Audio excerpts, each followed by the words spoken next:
नमस्कार मैत्रिणींनो, आजच्या रेसिपीमध्ये आपलं खूप खूप स्वागत आहे। तर बघा मैत्रिणींनो, मी इथे एक छानशी रेसिपी तुमच्यासोबत शेअर करत आहे। तर हा व्हिडिओ स्किप न करता शेवटपर्यंत नक्की बघा। तर बघा मैत्रिणींनो, इथे मी पालक आहे जी छान स्वच्छ पाण्याने धुवून घेतलेली आहे आणि इथे बघा ही पालक आहे तर ती मी इथे बॉईल करून घेणार आहे।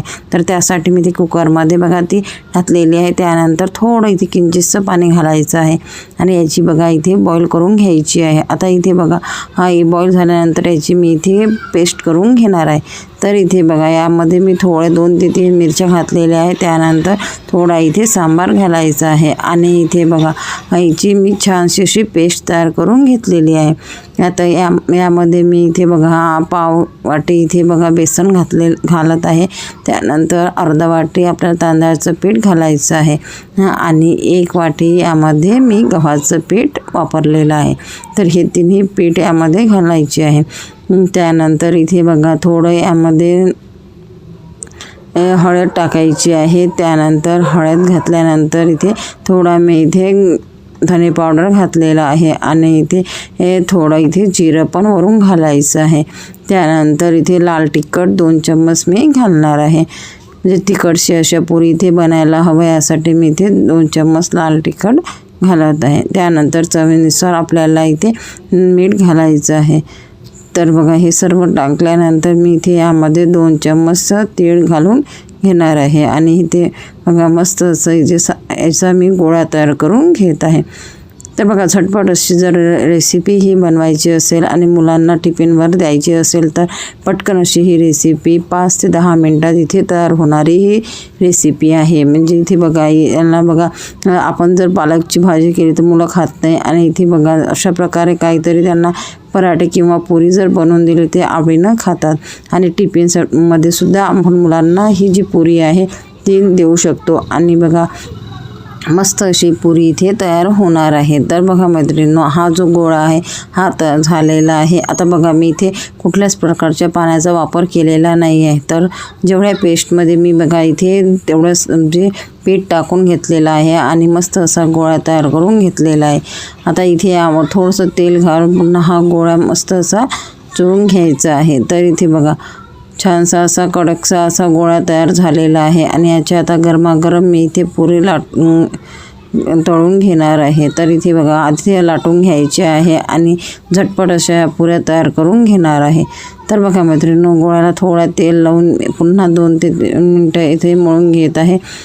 आता छान मळून झाल्यानंतर बघा याच्या मस्त अशा पुऱ्या मी इथे लाटून घेणार आहे। त्यासाठी मी थोडं इथे गुळाचं कणकीचं मी इथे गुळसुद्धा घेत आहे आणि तर बघा मैत्रिणींनो, मी आता हे सर्व पुऱ्या इथे लाटून घेणार आहे आणि बघा पावसाळा म्हटलं की काहीतरी गरम आपल्याला खायला आवडतं। तर मी इथे बघा आज पाऊस असल्यामुळे मी इथे हे जे पुऱ्या आहे त्या गरमागरम बोलून घेणार आहे आणि इथे बघा मस्त अशा ह्या जे पुरी आहे ती मी इथे सॉससोबत मुलांना खायला देणार आहे।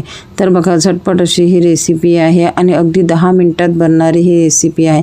तर बघा इथे आपल्याला पालकचं भाजीचा वापर करून घ्यायचा आहे आणि मस्त असं बघा मी इथे तांदळाचं पीठ, बेसन आणि गव्हाचं पीठ याचं पौष्टिक असे हे पालकपुरी इथे तयार करून घेत आहे।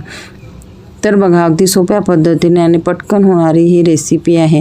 तर बघा मैत्रिणींनो, मी इथे झटपट अशा 5 ते 6 पुऱ्या इथे लाटून घेतलेल्या आहे। आता ह्या छान आपल्याला गरम तेलामध्ये तळून घ्यायचे आहे आणि ही बघा इथे मी तेल गरम करायला ठेवलेलं आहे। तर पटकन अशा मी इथे तळून घेणार आहे। तर बघा तेल गरम झालेलं आहे। आता इथे या पुरी आहे ते तळून घ्यायची आहे।